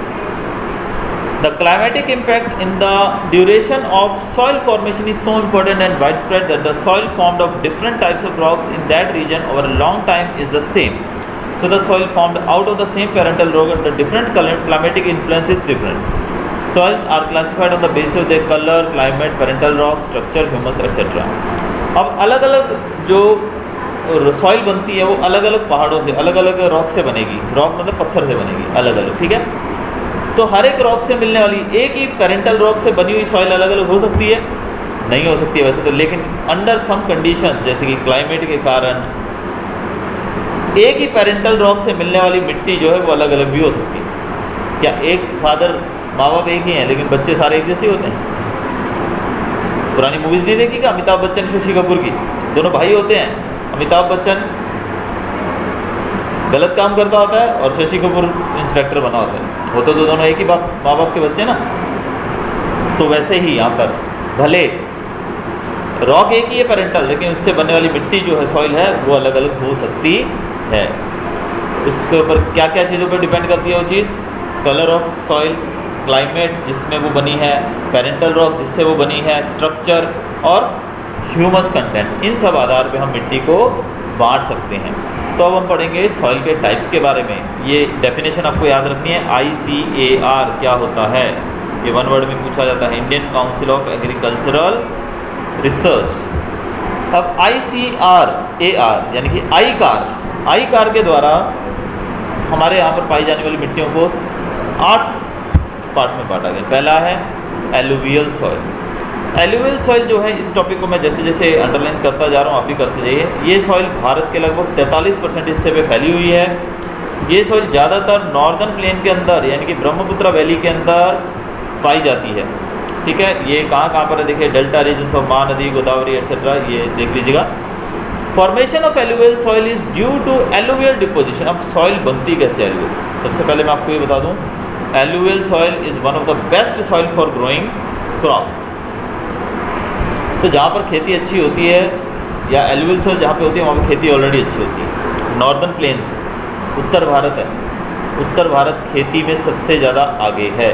Punjab, Haryana, some parts of Rajasthan, Uttar Pradesh, ये सब खेती में बेस्ट एरियाज हैं क्योंकि यहाँ पर एलुवियल सॉइल ज़्यादा पाई जाती है। एलुवियल सॉइल बनती कैसे है? जो नदियाँ आती हैं ना पहाड़ों से बहकर, तो आपको पता है नॉर्दर्न पार्ट तो हिमालय है पूरा, जम्मू कश्मीर से शुरू होता है और इस ईस्टर्न पार्ट तक जाते हैं हमारे पहाड़ी श्रृंखला, हिमालयन माउंटेन रेंज, 9th में पढ़ा था हमने हिमालयन माउंटेन रेंज। तो वहाँ पर नदी है हमारे, ब्रह्मपुत्रा रिवर आती है, गंगा नदी है, हिमालय से निकलने वाली नदियाँ जो हैं वो अपने साथ ऊपर से बहाकर मिट्टी लाती हैं और उसको लाकर वो मैदानों में बिछा देते हैं और वहाँ पर सॉइल की परत जम जाती है और ये जो सॉइल होती है ये एलुवियल सॉइल होती है। इसको एलुवियम भी कहा जाता है कभी कभी, आपको नाम में कंफ्यूज नहीं होना है। एलुवियल सॉइल एंड एलुवियम एक ही है। अब ये उपजाऊ कैसे है? इसके अंदर पोटाश की मात्रा काफ़ी होती है, फॉस्फरिक एसिड काफ़ी होता है, लाइमस्टोन काफ़ी होता है, लेकिन इस सॉइल के अंदर नाइट्रोजन और ह्यूमस कम होता है। लेकिन अगर इस सॉइल के अंदर पल्सेस मतलब दाल उगाई जाए तो दाल उगाने से नाइट्रोजन की कमी को पूरा किया जा सकता है। अब देखो फसलें अलग अलग उगाने से भी ज़मीन के अंदर फ़र्क पड़ता है, ठीक है। नाइट्रोजन की कमी को पूरा करने के लिए दाल जैसे होते हैं ना, दाल हो गए, बीन्स हो गए, ये चीज़ें उगाई जाएँ तो ज़मीन के अंदर नाइट्रोजन की मात्रा बढ़ती है। क्योंकि जो बीन्स और पल्सेस जैसे पौधे होते हैं ना, उनकी जड़ों के अंदर एक बैक्टीरिया होता है जिसको राइजोबियम कहा जाता है, जो कि आपने साइंस में पढ़ा होगा, शायद नाम याद आ रहा है, राइजोबियम। राइजोबियम बैक्टीरिया होता है जो कि नाइट्रोजन की जो एटमॉस्फेयर के अंदर नाइट्रोजन उसको फिक्स करता है, ठीक है, जिसको नाइट्रोजन फिक्सेशन कहा जाता है। आपने पढ़ा होगा या अभी पढ़ोगे आप, नाइट्रोजन फिक्सेशन। आप यहाँ पर कौन कौन सी चीज़ें उगा सकते हो आप इस मिट्टी के अंदर? देखो wheat, paddy, sugar cane, jute, maize, तो आप कुछ नाम याद कर लेना कौन कौन से इसमें उगाए जाते हैं। आगे हम देखेंगे रेड सॉइल के बारे में। रेड सॉइल नाम ही बता रही है, रेड मतलब लाल, लाल मिट्टी। देखिए बहुत सारी मिट्टियाँ कहीं लाल होती हैं, ज़मीन की खुदाई से निकलती हैं। तो रेड सॉइल जो है वो भारत में कितनी जगह पर है? सिर्फ 19% जगह पर। कितनी जगह? 19%।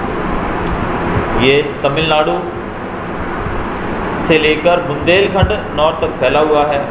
राजमहल से लेकर ईस्ट में कच्छ तक, Rajmahal hills in east up to Kutch in Rajasthan, Rajasthan और कच्छ तक ये फैला हुआ है। यानी कि सॉइल जो है वो रेड कलर की होती है क्योंकि इसके अंदर फेरिक ऑक्साइड होता है। फेरिक ऑक्साइड मतलब आयन ऑक्साइड। आयन लोहे को गर्म करते हैं तो कैसा होता है? वो लाल हो जाता है ना। तो ये सॉइल जो है आयन ऑक्साइड के कंटेंट के कारण लाल होती है। और जैसे जैसे इसके अंदर हम नीचे उतरते जाएंगे, ऊपर लाल सॉइल होगी, नीचे जाएंगे तो येलो सॉइल मिलेगी आपको, कलर येलो होता जाएगा। इसके अंदर लाइम, ग्रेवल और कार्बोनेट जैसी चीज़ें नहीं होती हैं। ये तीनों तत्व न्यूट्रिएंट्स इसके अंदर नहीं होते हैं, तीनों एलिमेंट्स इसके अंदर नहीं होते हैं। इनके अंदर, इस सॉइल के अंदर lime, magnesium, phosphate, nitrogen, potash, इन चीज़ों की बहुत कमी होती है। Crops like millet, cotton, wheat, jowar, linseed, groundnut etcetera are grown in this soil. इस सॉइल के अंदर कुछ फसलें उगाई जा सकती हैं जिनका नाम यहाँ दिया गया है। कोई भी 4-5 फसलें अपने माइंड में उतार लीजिएगा। अब हम काली मिट्टी के बारे में पढ़ेंगे जिसको हम ब्लैक सॉइल कहते हैं। ब्लैक सॉइल जो है वो भारत में लगभग 15% एरिया पर है और ये डेक्कन लावा के स्प्रेड होने से बनी है। यानी कि ज़मीन से ज्वालामुखी फटा था जो, उसके कारण जो ज्वालामुखी से अंदर से लाल लाल लावा निकलता है वो ठंडा होकर काला हो जाता है, इसीलिए इसको ब्लैक सॉइल कहा जाता है। महाराष्ट्र, मध्य प्रदेश, आंध्र और गुजरात, कर्नाटका के कुछ पार्ट्स के अंदर भी ये मिट्टी पाई जाती है। इसके अंदर iron, lime, calcium, potash, aluminium और मैग्नीशियम कार्बोनेट्स की मात्रा काफ़ी होती है और ये बहुत ही फर्टाइल मानी जाती है, बहुत ही उपजाऊ मानी जाती है। This soil also has the capacity of retaining more moisture. ये सॉइल मॉइस्चर को ज़्यादा समय तक रख सकते हैं। यानी काली मिट्टी होती है ना, उसमें आपने पानी थोड़ा डाल दिया तो पानी उसमें काफ़ी देर तक टिकेगा। कुछ सॉइल्स होती हैं जिसके अंदर पानी डालेंगे तो शाम तक वो सूख जाएगी, लेकिन कुछ सॉइल होती है जो पानी को ज़्यादा पकड़ के रखती है। तो ये सॉइल जो है पानी को ज़्यादा समय पकड़ कर रखती है। Whenever the moisture drives up, जैसे ये इसके अंदर से पानी सूख जाता है ना तो इसके अंदर दरारें पड़ जाती है। पिक्चर में आप देख सकते हो, देख रहे हो ना कैसे दरारें पड़ गई हैं। तो इसको बोलते हैं फिशर्स। क्या बोलते हैं ये दरारों को? फिशर्स। तो इसके अंदर फिशर्स पड़ जाते हैं। इसके अंदर कौन कौन सी फसलें उगती हैं वो आप नाम याद कर लीजिएगा। और ये सॉइल जो है ये सबसे ज़्यादा कॉटन के लिए उपजाऊ होती है। इस सॉइल के अंदर कॉटन क्रॉप को आसानी से उगाया जा सकता है और बेस्ट मानी जाती है कॉटन के लिए। इसीलिए इस सॉइल को एक और नाम भी दिया गया, black soil and black cotton soil. इसको ब्लैक कॉटन सॉइल के नाम से भी जाना जाता है। अंडरस्टूड? आगे हम देखेंगे लेटराइट सॉइल के बारे में। लेटराइट का मतलब जो होता है लेटर, लैटिन भाषा से वर्ड लिया गया लेटर, जिसका मतलब होता है ब्रिक, ईंट। और इसका कलर भी लाल होता है। लेटराइट सॉइल कैसी होती है? लाल। क्यों? क्योंकि इसके अंदर आयरन ऑक्साइड होता है, आयरन ऑक्साइड। जब ये सॉइल गीली होती है तो मक्खन की तरह चिकनी हो जाती है। यानी कि लेटराइट सॉइल को आप नाम से समझ सकते हो, चिकनी मिट्टी बोल सकते हैं। सुना होगा ना, चिकनी मिट्टी होती है जिसके ऊपर पाँव पड़ते ही गिर जाता है आदमी, फिसल जाता है। तो ये वैसी सॉइल होती है। तो कहीं पर आप ऐसे गिरो ना तो समझ जाना ये लेटराइट सॉइल पे गिरे हो, तो उसको पकड़ लेने का। गिरा था क्या आज भी? Very good. तो लेटराइट सॉइल थी जहाँ गिरा था तो, ठीक है। तो लेटराइट सॉइल मतलब पानी के कांटेक्ट में आने से एकदम मक्खन की तरह चिकनी हो जाती है, लेकिन जब सूख जाती है तो बहुत हार्ड हो जाती है सूखने पर। इसीलिए इससे बर्तन वगैरह चीज़ें बनाए, पहले पुराने समय में खिलौने विलौने बनाए जाते थे, खेलने की हर चीज़ मिट्टी से ही बनती थी, बर्तन भी तो इसी से बनती होगी। क्योंकि ये क्या है कि एक तो चिकनी होती है, आसानी से इसको शेप दे के रख दो, जब सूख जाएगा तो एकदम कड़क हो जाएगी।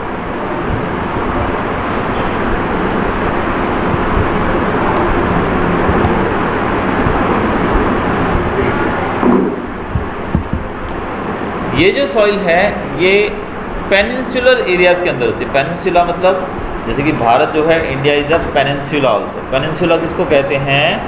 पेनिनसुला कहा जाता है ऐसी पार्ट ऑफ अर्थ को जिसके तीन तरफ पानी हो। अब हमारा साउथ इंडिया देखो, एक तरफ अरेबियन सी, एक तरफ बे ऑफ बंगाल, एक तरफ इंडियन ओशन। तो भारत जो है it is a peninsula also, जो तीन तरफ से पानी से घिरा हुआ है। तो पेनिनसुलर एरियाज जो होते हैं ये इन जगहों पर ज़्यादा पाई जाती है। इस सॉइल के अंदर क्या क्या होता है? आयरन, पोटाश और एल्यूमिनियम की मात्रा बहुत होती है। ये सॉइल ज़्यादा फर्टाइल नहीं होती है, लेकिन इसके अंदर cotton, paddy, ragi, sugarcane, tea, coffee, cashew जैसी चीज़ें उगाई जा सकती हैं, लेकिन आफ्टर यूजिंग फर्टिलाइज़र, मतलब आपको फर्टिलाइज़र का उपयोग करना पड़ेगा। फर्टिलाइज़र के उपयोग के बिना यहाँ पर खेती नहीं होगी। ठीक है, कुछ प्रॉब्लम? तो डेजर्ट सॉइल जो है वो उन एरियाज़ में पाई जाती है जो कि एरिड है या फिर सेमी एरिड, यानी कि जहाँ पर बारिश कम होती है या फिर बहुत कम होती है या फिर कम होती है, सब बोल सकते हैं। ये सॉइल सैंडी, रेतीली होती है। डेजर्ट तो पता है ना आपको, रेत होती है, रेतीली मिट्टी होती है, और इनफर्टाइल, ये उपजाऊ नहीं होती है। इसके अंदर मिनरल्स होते हैं, लेकिन राजस्थान, हरियाणा, पंजाब के कुछ पार्ट्स ऐसी जगहों पे ये सॉइल पाई जाती है भारत के अंदर, और गुजरात के अंदर भी, कच्छ के अंदर ये सॉइल पाई जाती है, और सौराष्ट्र में भी पाई जाती है। लेकिन इरिगेशन फैसिलिटीज़ के सुधरने के कारण, इरिगेशन मतलब होता है खेतों में जो पानी प्रोवाइड किया जाता है, सिंचाई व्यवस्था, तो सिंचाई व्यवस्था के सुधरने के कारण अब इन एरियाज़ के अंदर भी, राजस्थान, गुजरात, सब जगहों पर खेती अच्छी होने लगी है। लेकिन इसके अंदर मिलेट और ज्वार जैसी चीज़ें ही ज़्यादा उगाई जाती हैं, यानी कि हर एक फसल इसमें नहीं उगाई जा सकती है। राजस्थान के अंदर एक समय था जब राजस्थान का नाम आता तो हम बोलते डेजर्ट, बट आज जो है Rajasthan is not a desert. Rajasthan आज बहुत ही ऐसी स्टेट्स के अंदर शामिल हो गया जो कि हरी भरी हैं। तो राजस्थान का वो पार्ट जो पंजाब को टच होता है, उस पार्ट के अंदर खासकर इंदिरा गांधी कैनल सिस्टम शुरू हुआ है, इंदिरा गांधी नहर परियोजना। उस कैनल के द्वारा राजस्थान के हर एक पार्ट में पानी पहुंचाया जाता है, और इस कारण से खेती अच्छी होने लगी है। माउंटेन सॉइल देखते हैं। माउंटेन सॉइल वो होती है जो पहाड़ी ढलानों पे पाई जाती है, और वैलीज, घाटियाँ बोलते हैं, जो दो पहाड़ों के बीच की जगह होती है घाटी, वहाँ पर ये सॉइल पाई जाती है। तो भारत के अंदर आप जानते हो ज़्यादातर जो पहाड़ी इलाके हैं वो नॉर्दर्न पार्ट में हैं, तो ज़्यादातर ये सॉइल वहीं पाई जाती है, और ये हाइट पे पाई जाती है। It is found almost at the height of 2700 meter to 3000 meter, 2700 meter ऊपर जाएंगे, वहाँ पर ये सॉइल आपको देखने को मिलेगी। ये सॉइल जो है इसकी थिन लेयर होती है, बहुत ही पतली लेयर होती है और अंडर डेवलप्ड होती है, अच्छे से डेवलप नहीं होती है बहुत ज़्यादा, स्ट्रॉन्ग बोलते हैं ना, क्योंकि ढलान पे होती है, तो ढलान पे इतना ज़्यादा पकड़ नहीं बन पाती है उसकी। ये सॉइल जो है ये असम, दार्जिलिंग, उत्तराखंड, कुल मिला के पहाड़ी इलाके जो हैं उनके नाम आपको पता है, इंडिया के हिल स्टेशन आपको पता ही होंगे काफ़ी, तो उन सब एरियाज़ में पाई जाती है। हिमालयाज़ के अंदर भी ये सॉइल जो है वो जनरली पाई जाती है और इसके अंदर पाइन और चीड़ जैसे पेड़ उगते हैं। फॉरेस्ट सॉइल की तरफ चलते हैं। ये सॉइल जो है ये लगभग 3000 मीटर से लेके 3100 मीटर की ऊंचाई तक पाई जाती है। देखिए ये भी हाइट पे पाई जाती है और ज़्यादातर इसके अंदर कॉनिफरस फॉरेस्ट होते हैं। कॉनिफरस फॉरेस्ट का मतलब होता है कोण के शेप के। कोण का शेप आपको पता है कैसा होता है? कोण आप समझते हो, मैथमेटिक्स में आपने पढ़ा है, तो आपने देखा होगा इस तरह क्रिसमस ट्री कैसा होता है? इसी एक आकार का होता है। तो इसको इस तरह से क्यों बनाया जाता है? क्योंकि ये हाइट देखो 3000 मीटर की ऊंचाई पे, तो ऊंचाई के ऊपर बर्फबारी भी होती है, बर्फ़ गिरती है हाइट पे, हाइटेड प्लेसेस में। तो अगर ये पेड़ ऐसा चौड़ा होगा नीम के पेड़ की तरह, तो इसके ऊपर बर्फ़ जम जाएगी आके, तो वजन हो जाएगा तो टूट जाएगा पेड़ पूरा। इसीलिए यहाँ पर कॉनिफरस फॉरेस्ट होता है। इस तरह के पेड़ होते हैं कोण के शेप में, ताकि बर्फ़ गिरे तो वो स्लाइड होकर नीचे चली जाए। तो नेचर ने हर चीज़ एक प्लान से बनाई है। नेचर यानी कि भगवान ने जो कुछ बनाया ना, सिस्टमेटिक बनाया है। हम सोचते हैं कि ये पेड़ ऐसे क्यों, वो ऐसे इसलिए बनाया ताकि वजन उसके ऊपर ना आए बर्फ़ पर, वो टूटे नहीं। ठीक है। अब इन जगहों के नाम आपको पता है, ये भी पहाड़ी इलाकों में आ सकती है सब जगह पर soil. The surface of the earth is covered by the shaded leaves of the trees and the upper part of the land becomes black due to the increase in the humus caused due to decaying leaves. अब ये जो पेड़ होते हैं ये ज़्यादातर ठंड के कारण इनके पत्ते जो हैं वो एक सीज़न में गिर जाते हैं, तो ज़्यादातर लैंड जो है वो पत्तों से कवर्ड रहता है ज़मीन, और पत्तों के सड़ने से ह्यूमस बनता है, जिससे ये सॉइल जो है वो ह्यूमस के अंदर बहुत ही बेस्ट होती है, यानी कि उपजाऊ होती है कभी। ये ब्लू से रेड कलर में बदल जाती है जब ये ज़मीन पे पहुंचती है, ज़मीन के अंदर। इसके अंदर चाय, कॉफ़ी, स्पाइसेस, वीट, मेज़, बार्ली, पैडी जैसी चीज़ें उगाई जाती हैं, लेकिन भारत के अंदर ये हर जगह पर पाई नहीं जाती, बहुत ही कम जगह पर। लास्ट टाइप ऑफ सॉइल जो हमारी है वो है मार्शी और पीटी सॉइल। ये सॉइल जो है ये ह्यूमिड प्लेसेस में ज़्यादा होती हैं, यानी कि नमी वाली जगह जहाँ पर हमेशा बारिश होती रहती है, ये नमी बनी रहती है। During rainy season this land is submerged under water and when the water recedes paddy can be grown. ये एरिया होता है जो हमेशा पानी में डूबा रहता है। तो रिवर के आजू बाजू का एरिया हो गया, समंदर का, तो हमेशा पानी में डूबा रहता है। लेकिन पानी जब घटता है, पीछे जाता है पानी, तो पानी इसमें कम होता है, तो वहाँ पर आप पैडी उगा सकते हैं। पैडी मतलब होता है चावल। चावल पानी के अंदर उगाया जाता है। चावल सूखी खेत में नहीं उगता है, खेत के अंदर पानी होता है, पानी के अंदर चावल के पौधे लगाए जाते हैं। तो जब पानी कम हो जाता है, पानी जैसे नदी का पानी इतना खड़ा हुआ है, वो धीरे धीरे कम होते होते वो जब एकदम लेवल पे आ जाएगा, फिर उसके अंदर पैडी उगाने की कोशिश की जाती है। ये सॉइल जो है इसके अंदर बायोटिक एलिमेंट्स और मिनरल्स बहुत होते हैं, लेकिन इसके अंदर पोटैश और फॉस्फेट की कमी होती है। ये सॉइल उड़ीसा, बंगाल, तमिलनाडु, नॉर्दर्न बिहार और उत्तराखंड जैसी जगहों पर पाई जाती है। ये सॉइल भी काफ़ी कम मात्रा में भारत में पाई जाती है, क्योंकि ऐसे एरियाज कम हैं। मिशन होता है सॉइल बनने का, जो तरीका था मैंने बताया था आपको। And even I also told you how many types of soil is found in India. Bharat में कितने प्रकार की सॉइल पाई जाती है, और हमने देखा तो कौन कौन सी फसलें कौन कौन सी सॉइल में उगती हैं, कौन कौन सी सॉइल्स जो है उनके अंदर किस किस न्यूट्रिएंट की कमी होती है, कौन सा ज़्यादा होता है, किस प्रकार की फसलें उसमें उगती हैं, वो मिट्टी जो है वो सॉइल वो कहाँ कहाँ भारत के अलग अलग पार्ट्स में पाई जाती है। तो हमने मिट्टी का बनना देख लिया, लेकिन आपको पता है हर एक चीज़ जो बनती है वो ख़राब भी होती है किसी न किसी तरीके से। जिस तरह से अच्छाई होती है वैसे बुराई भी होती है। तो बहुत सारी चीज़ें ऐसी हैं कि उनके दोनों पक्ष होते हैं। तो यहाँ पर मिट्टी जो है बनने का तरीका हमने देखा वो ख़राब भी होती है, कैसे वो बर्बाद होती है सॉइल, वो देखेंगे हम यहाँ। तो सॉइल का जो ख़राब होना, उसको बर्बाद होने की बात अगर करें, तो उसके लिए जो चीज़ जिम्मेदार होती है, जो प्रोसेस को हम कहते हैं, वो बोलते हैं सॉइल इरोजन। सॉइल इरोजन को अगर आप प्रैक्टिकली समझना चाहें तो आपकी फ़ोटो जो बुक के अंदर पिक्चर दी गई है उसको आप देखिए।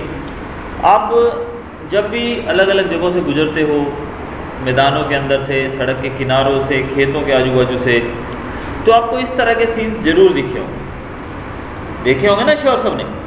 अब आप जो दोनों पिक्चर्स के अंदर देख रहे हैं, एक तरफ तो काफ़ी बड़े बड़े गड्ढे पड़े हुए हैं राइट साइड की पिक्चर में, और दूसरी पिक्चर के अंदर आप देख रहे हैं एक बड़ा मैदान दिख रहा है, जिसके अंदर जगह थोड़ी सी जगह पर घास उगी हुई है, बाकी जगह खाली पड़ी है।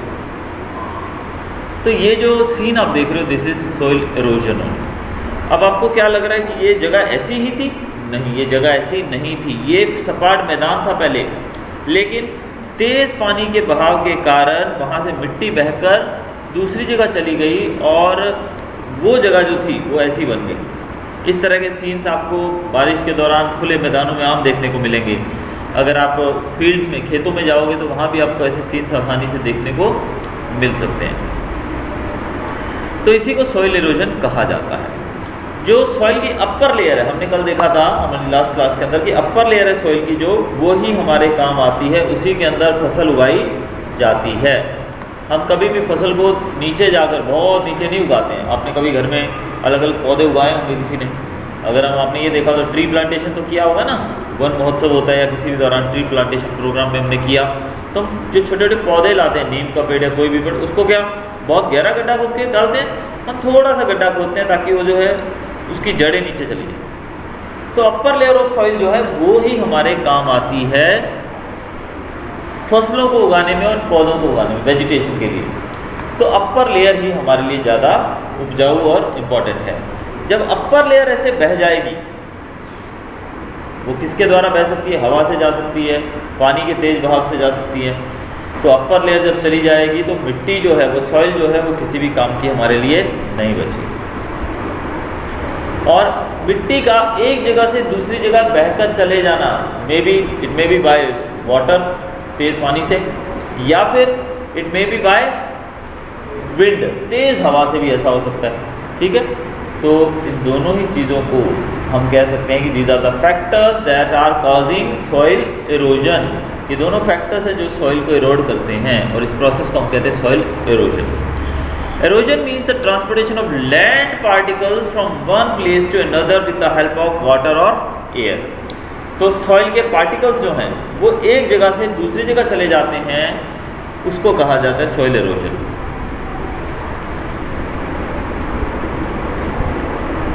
अब हमने कल देखा था जैसे कि सॉइल को बनने में लाखों हजारों साल लग जाते हैं, लेकिन पानी और हवा के द्वारा ये कुछ ही समय में बहकर एक जगह से दूसरी जगह चली जाती है। यानी कि तो खराब होने में समय नहीं लगता है, लेकिन बनने में बहुत समय लगता है। आप कभी नोटिस करिएगा, चलो पानी के साथ तो होने वाला जो किस्सा है वो आपके सामने पिक्चर में आप देख सकते हैं, लेकिन आप किसी खुले मैदान के अंदर खड़े रहिएगा तो खुले मैदान में आप देखोगे तेज़ हवा चल रही होगी ना, तो ज़मीन जो होगी ना, उसके अपर लेयर हवा, धूल जो है उड़ के चली जाएगी और वहाँ पर आपको एकदम ठोस ज़मीन नीचे देखने को मिलेगी। अब वो हवा इतनी तेज़ होती है खुले मैदान में कि वो अपर लेयर को अपने साथ बहाकर ले जाती है। तो हवा और पानी, ये दोनों चीज़ें रिस्पॉन्सिबल हैं सॉइल इरोजन के लिए।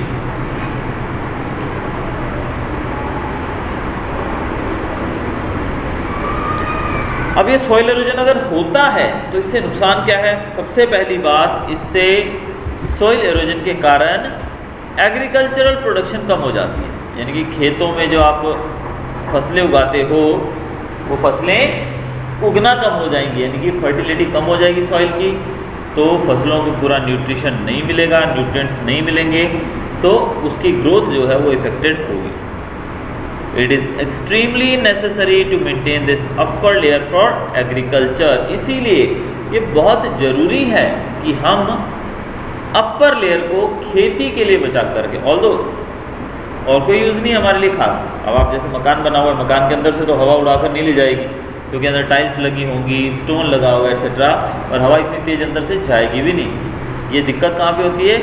खेती लायक ज़मीन के ऊपर, जो मैदान होते हैं जहाँ पर पेड़ पौधे नहीं होते हैं। इसी कारण से अब इससे बचने के लिए लोग क्या करते हैं, कुछ पार्ट्स के अंदर, कुछ भारत के अलग अलग हिस्सों में खेतों के चारों तरफ बड़े बड़े पेड़ उगा देते हैं। तो चारों तरफ पेड़ होंगे, बीच में खेत होगा, तो इससे हवा की गति कम हो जाएगी, पानी की गति में भी थोड़ी कमी आएगी, तो सॉइल इरोजन नहीं होता है।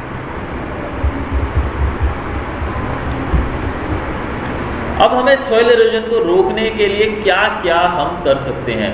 It's a simple question. ये जो टॉपिक हम आज पढ़ रहे हैं, इससे पहले जो पूरा चैप्टर हमने किया है, इस चैप्टर के अंदर आपको एक वर्ड भी मेरे ख्याल से सिर्फ आपको सॉइल्स के टाइप्स जो हैं वो थोड़े से लर्न करने पड़ेंगे, और कहाँ कहाँ वो सॉइल पाई जाती है वो भी मैंने आपको कल बताया था कि कैसे आप अनुमान लगा सकते हो कि कौन सी सॉइल कहाँ पे होगी और कौन सी सॉइल के अंदर कौन कौन सी फसलें होती हैं, वो दो आपको याद करनी पड़ेंगी। बाकी सॉइल इरोजन आपको लर्न करने की ज़रूरत नहीं है। क्यों?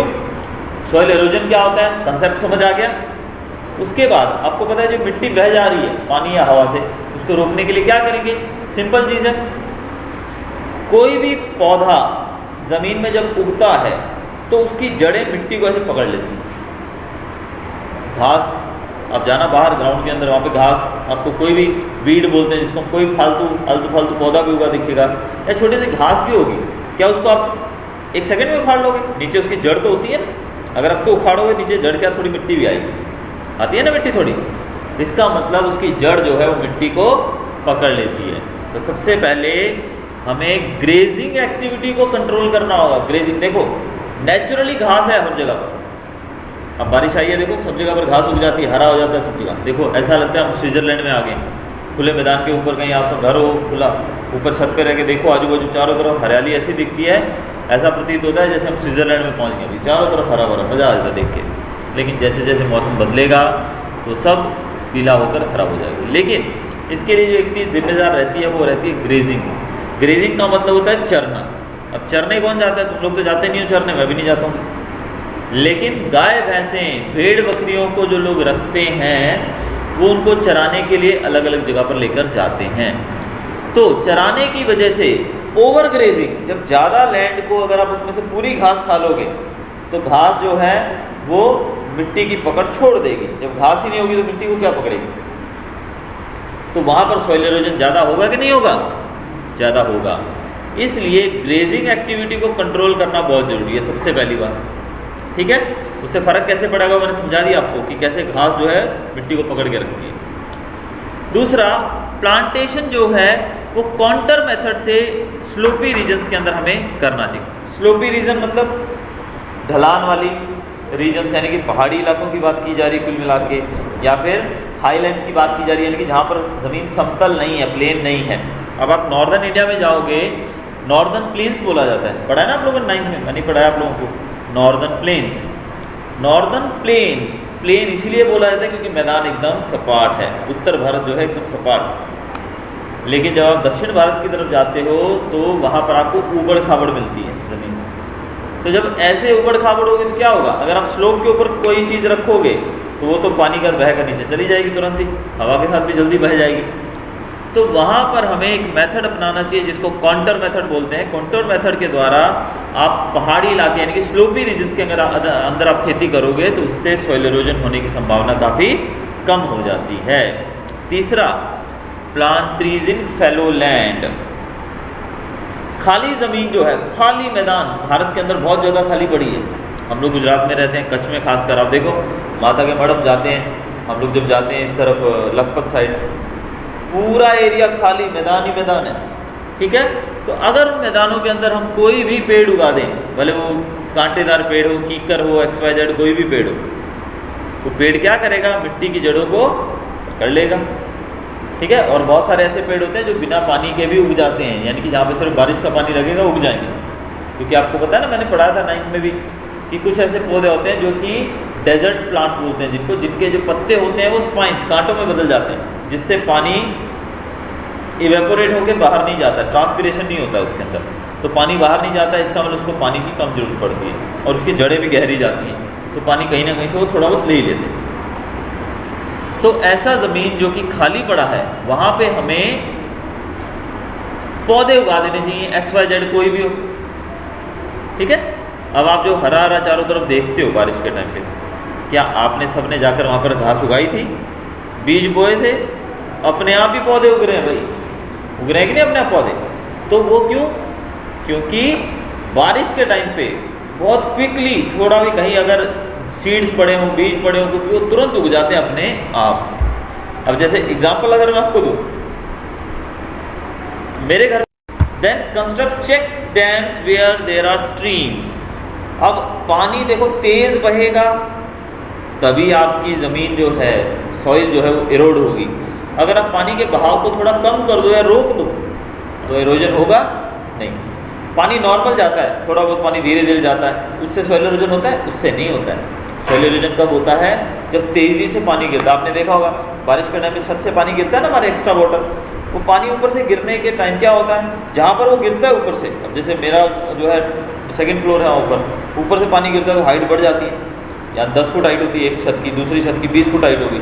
अब 20 फुट ऊपर से पानी गिरेगा तो उसका चोट भी तो लगेगी, मतलब ज़्यादा जोर होगा उसमें। वो जब सीमेंटेड जगह पर भी गिरेगा ना, वहाँ पर भी गड्ढा कर देगा वो, और मिट्टी वाली जगह हो तो फिर तो 2 मिनट में सब कुछ बहा कर ले जाएगा। तो इसलिए उसकी स्पीड कम करने के लिए हमें क्या करना चाहिए, जो नदियाँ होती हैं ना, ड्राई रिवर्स वगैरह, उसमें चेक डैम्स बना देने चाहिए। चेक डैम्स कैसे बनते हैं? सिंपल अगर बोला जाए, भले इसको हम बोलते हैं चेक डैम है, नाम दिया गया है, बट इट्स नथिंग। क्या करने का, इधर पानी जा रहा है, बीच में एक दीवार बना दो बस। आपने दीवार बना दी तो पानी जो रहेगा इस दीवार के ऊपर का जो पानी होगा वो पार जाएगा, जो इसके लेवल का होगा वो पीछे स्टोर हो जाएगा। इसको बोलते हैं चेक डैम। अब आप बोलोगे चेक डैम कैसे बनाए सर? तो ये चेक डैम मतलब एक दीवार खड़ी करनी है, रुकावट बनानी है। भले वहाँ पे तुम पत्थर फेंक के वहाँ पे ढेर बना दो, पत्थर का इतना बड़ा ढेर ढगला कर दो, वहाँ पे पानी आगे नहीं जाएगा तो डैम बन गया, एक तरह चेक डैम हो गया। ऐसे डैम्स हमारे यहाँ पर, जब हम मांडवी की तरफ जाते हैं यहाँ से, तो जैसे नलिया टू मांडवी रोड है, यहाँ से मांडवी जाते हैं, तो रास्ते में जो ड्राई रिवर्स होती हैं, क्योंकि कच्छ के अंदर हमारे ड्राई रिवर्स हैं जो सिर्फ बारिश के टाइम पे पानी से भरती हैं, तो पानी क्या होता है, बारिश का पानी जो होता है भर जाती है एक बार। फिर अगर उसमें आप चेक डैम्स बना दोगे ना, तो पानी उसमें स्टोर रहेगा, वो पानी आप 6-8 महीने साल भर यूज़ कर सकते हो, पशुओं के पीने के लिए यूज़ हो सकता है, एक्सेट्रा। ठीक है, तो चेक डैम्स बना देने चाहिए ताकि रिवर्स का फ्लो जो है वो थोड़ा धीमा हो जाए। देन लास्ट पॉइंट यहाँ पर दिया गया है, cultivate very deeply in the field to reduce the speed of water. Cultivation, जब आप वो करते हो ना, जुताई करते हो, प्लॉइंग करते हो, तो उसको थोड़ा डीप कर दो। थोड़ा सा डीप करने से क्या होगा, पौधे अंदर जाएंगे, जड़ें पकड़ लेंगी और पानी जो है वो अंदर रिस जाएगा। क्योंकि अब देखो हाइट लैंड की हाइट ये रहेगी तो इस पर पानी बहेगा, लेकिन अगर यहाँ पर गड्ढा कर दें हम थोड़ा गहरा, तो पानी नीचे, उसकी स्पीड कम हो जाएगी, उसको वहाँ रुकने की जगह मिल जाएगी। तो कल्टीवेशन जो है वो डीप कर देनी चाहिए।